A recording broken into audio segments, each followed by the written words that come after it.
Anybody else? Think of a specific, when I say specific, you could just say, well, he healed the sick, but that's not specific, that's general. Specific miracle, just shout it right out. Raising Lazarus from the dead. Somebody over here, somebody said he gave sight to the blind Bartimaeus. Anybody, anything else? See, I shouldn't have you shout it out. My hearing's so bad, everything all mixed there. What did you say? Changed water into wine. That's the very first of the miracles that Jesus did. Anybody, anything else come right to mind? Healed the woman with the issue of blood, walked on water. Now we could go on and on and on. Jesus did literally hundreds of miracles. There are actually 35 that are specifically named in the gospel. If you go through those 35, you find something very interesting. Some of the miracles, turning the water into wine, raising Lazarus from the dead, healing 10 lepers, all of those are found in just one gospel. Other miracles like healing the demon-possessed man in Capernaum, those are found in 2 gospels. Restoring a man's withered hand, calming the storm on the sea, walking on the water, are all found in just 3 gospels. Now, other than the resurrection itself, which fits in a whole nother category, did you know there's only one specific miracle that Jesus did that's found in all 4 gospels? Do you know what it is? Yeah, if you look behind me, you probably did. Yeah. So it's the feeding of the 5,000. It's the only one of these 35 specific miracles that Jesus did here on earth during his earthly ministry that's found in all 4 gospels. By the way, why do we have 4 gospels? Why not just one? God led 4 different men to write gospels which are essentially the same. They all fit together. They're all true. But each one is written to a different group and has a different emphasis. I'll tell you what I'm talking about. Matthew, the Gospel of Matthew is written primarily to Jewish people. The Gospel of Matthew, it features a lot of prophecy, a lot of Old Testament prophecy that the Jewish people would be familiar with. But the driving force behind it is to prove that Jesus Christ is the king. He's the promised Messiah. He uses the words king and kingdom more than any other gospel. Now you go to Mark. Mark writes primarily to the Romans. The Romans back then, they were a power-hungry people. They came in, they took over nations, they smashed down people, they raised themselves up. And so Mark writes to them, and he doesn't emphasize so much the fact that Jesus is king. He emphasizes the fact that Jesus came as a servant.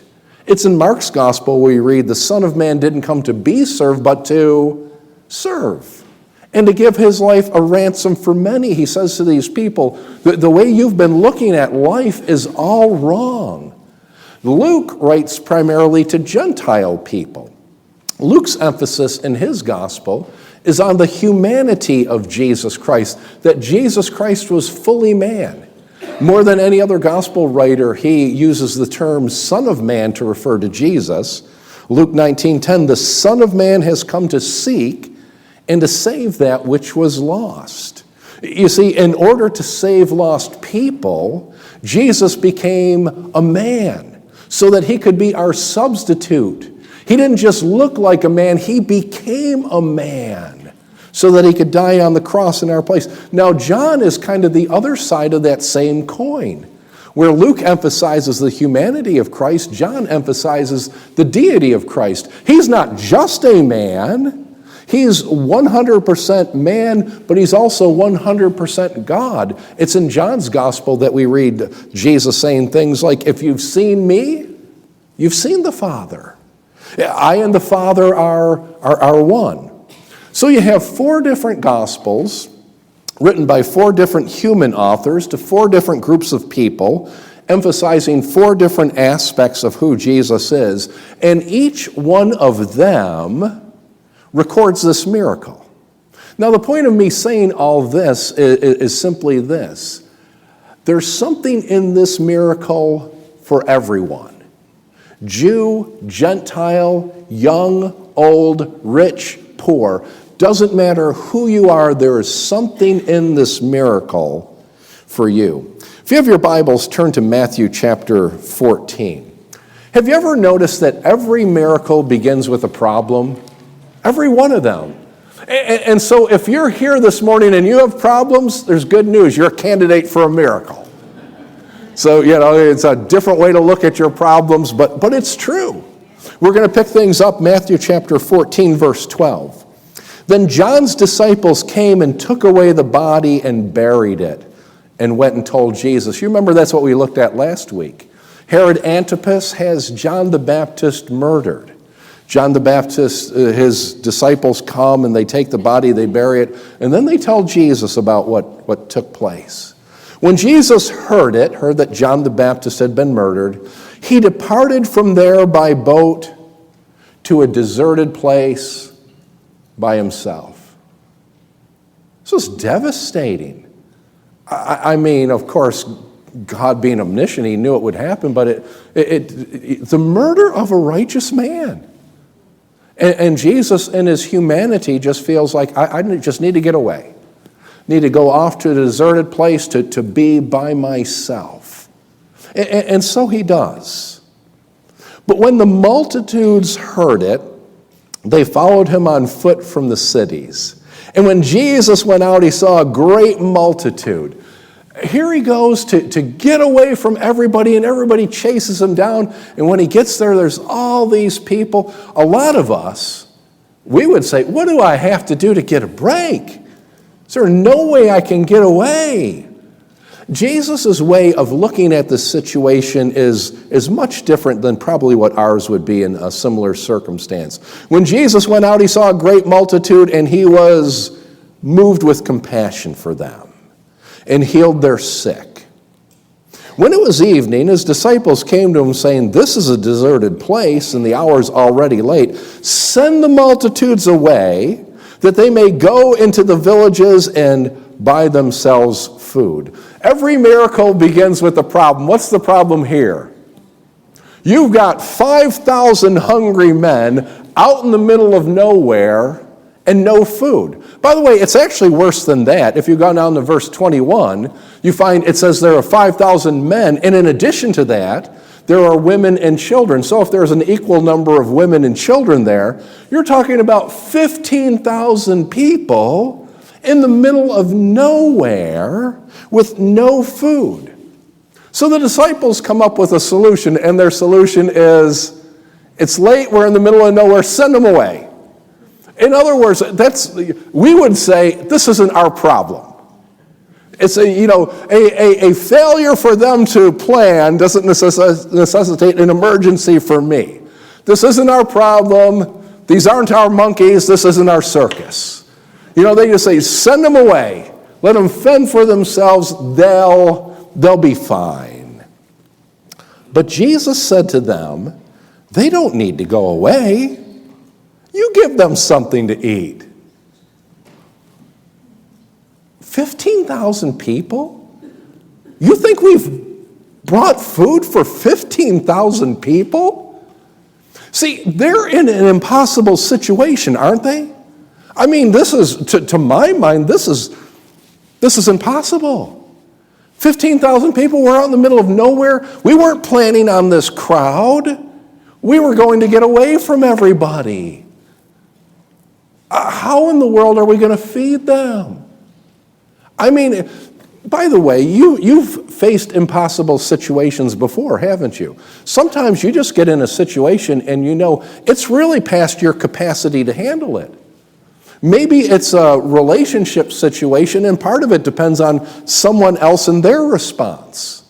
Maybe it's a work relationship, or maybe it's not a relationship, it's a job, and you say, hey, well, I don't hire myself. Somebody else makes this decision. So you know what I'm saying. There are all sorts of situations that we get put in that for us, to our mind, it's impossible. There's nothing that I can do here.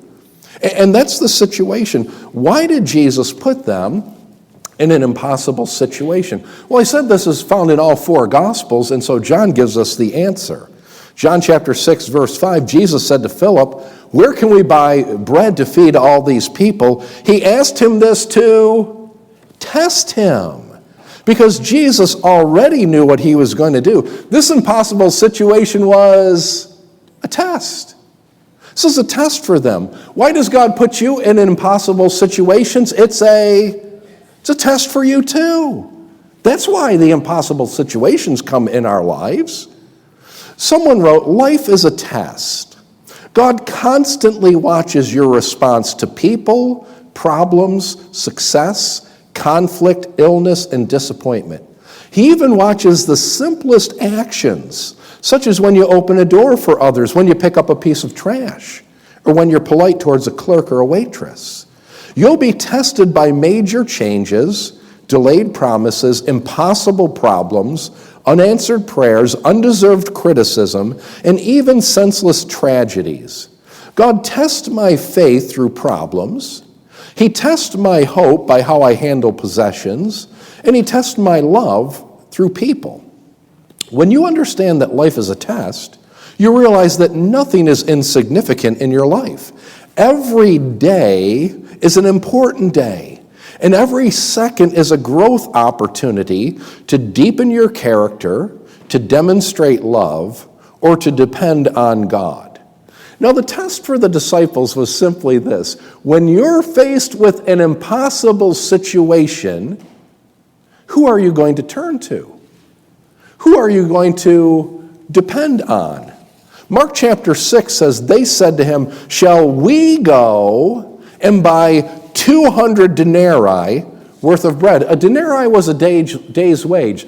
The first two places they look to for a solution to this impossible problem are, number one, they look to themselves, and number two, they look to money. Now, we would never do that. Insert laughter here. Because it's really, that's kind of our default, isn't it? When you're faced with an impossible situation, your mind starts to race as to how you can solve it. And then very often it goes to, if we just had more money, if we could just throw more money at it, the problem would be solved. See, now, and that's where their mind goes to. The disciples looked like they were going to fail this test, but then one of the lesser known disciples came through with the answer. I wonder what it would be like to be Andrew. Do you know who was Andrew's brother? Simon Peter. Oh my goodness. Who cast a larger shadow than Simon Peter? I mean, outside of Jesus, he's the one we know the most about.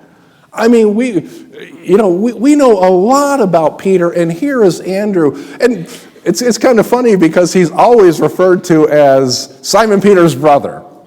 You know, some of you have a brother or a sister that's, and you've grown up your entire life and you've been referred to as their brother or their sister. Hey, I'll brag on him because he's not here. My brother's one of these people. He is like good at everything, and I mean everything. And for years of my life, I don't think my first name was Rick. It was Doug's brother. I write that on my papers at school. I would do that, then the teachers would look at it and they'd say, you can't be Doug's brother. Really?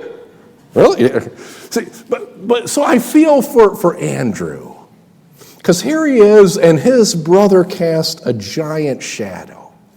But here in the midst of everything, when it looks like they're going to fail this test, and they neglect the direction that they ought to turn in their impossible situation. It says in John chapter 6, verse 8, Andrew, Simon Peter's brother, Simon Peter's brother said to him, there's a lad here who has 5 barley loaves and 2 small fish. By the way, when it says 5 barley loaves, we're not talking he had loaves of bread. He had 5 like biscuits. And 2 small fish, think sardines, that kind of idea. What do you think the other disciples thought when Andrew said this? If they were the sarcastic sort, I imagine their response would have been, 5 biscuits and 2 sardines. Andrew, why didn't you say so in the first place? We've been racking our brains trying to figure out how we would feed all these people, and you've been holding out. There's the answer right there. Sit the people down. We got plenty of food. I love Andrew. Andrew doesn't know what the solution is, but he does know who the solution is. He doesn't even know what can be done, but he does know who can do it. So he takes what's been given to him and he places it in Jesus' hands. By the way, you find that over and over again with Andrew in the scriptures. First time we read about Andrew is in John chapter 1. It says, Andrew found his brother Simon, that's Simon Peter, and said to him, we've found the Messiah, and he brought him to Jesus. Look it up. Look through the scriptures, because what you're going to find with Andrew is almost every time you find him, he's bringing someone or something to Jesus. I'll tell you, I can't think of something better to say about anybody. Anytime you see him, he's bringing someone or something to Jesus. When you share the gospel, you never know where it will lead. How many of you are familiar with the name Billy Graham? Yeah, pretty much everybody knows who Billy Graham is. Do you know how Billy Graham became a Christian? It was actually a series of events. Edward Kimball was determined to win his Sunday school class to Christ. One of the boys, a teenager named Dwight, tended to fall asleep on Sundays. But Kimball set out to reach him at work. His heart was pounding as he entered the store where the young man worked. I put my hand on his shoulder and I asked him to come to Christ. But Kimball left thinking he had botched the job. His presentation of the gospel seemed halting, and he was downcast. Dwight, however, left the store that day a new person and eventually became the most prominent evangelist in America. In 1873, Dwight L. Moody, that teenage boy that would fall asleep in Sunday school, arrived in Liverpool, England for a series of crusades. While he was there, Moody visited a Baptist chapel pastored by a man named F.B. Meyer. Meyer was soon transformed by Moody's message. At Moody's invitation, Meyer toured America. At Northfield Bible Conference, he challenged the crowds, saying, if you're not willing to give up everything for Christ, are you willing to be made willing? That remark changed the life of a struggling young minister named J. Wilbur Chapman. Chapman proceeded to become a powerful traveling evangelist in the early 1900s, and he recruited a converted baseball player named Billy Sunday. Sunday became one of the most spectacular evangelists in American history. His campaign in Charlotte, North Carolina, produced a group of converts who continued praying for another such visitation of the Spirit. In 1934, they invited evangelist Mordecai Ham to conduct a citywide crusade. It was during that crusade that Billy Graham was converted. And it all started with Edward Kimball. All started with a Sunday school teacher who was just so nervous about sharing the gospel. His heart was pounding when he went in. And he felt he didn't even do a very good job in presenting the gospel. But God took it and he did a miracle through it. If you're thinking that God can't do something similar through you, I submit to you, then you've missed the point of this very miracle. That is the point of this miracle. God can use anyone and anything, no matter how small. Where did the 5 loaves and the 2 fish come from? It came from a little boy. A little boy gave his lunch to Jesus. He didn't preach a sermon. He didn't give a large sum of money. He just gave what he had to Jesus, and Jesus did the rest. Someone said, little becomes much when you place it in the master's hands. Well, how much did that boy give to Jesus? He gave 5 loaves and 2 fish. Could Jesus have done the same miracle with 1 loaf and 1 fish? So why give all 5? Why give 5 and 2? There's an important principle here. It doesn't matter if you have a little.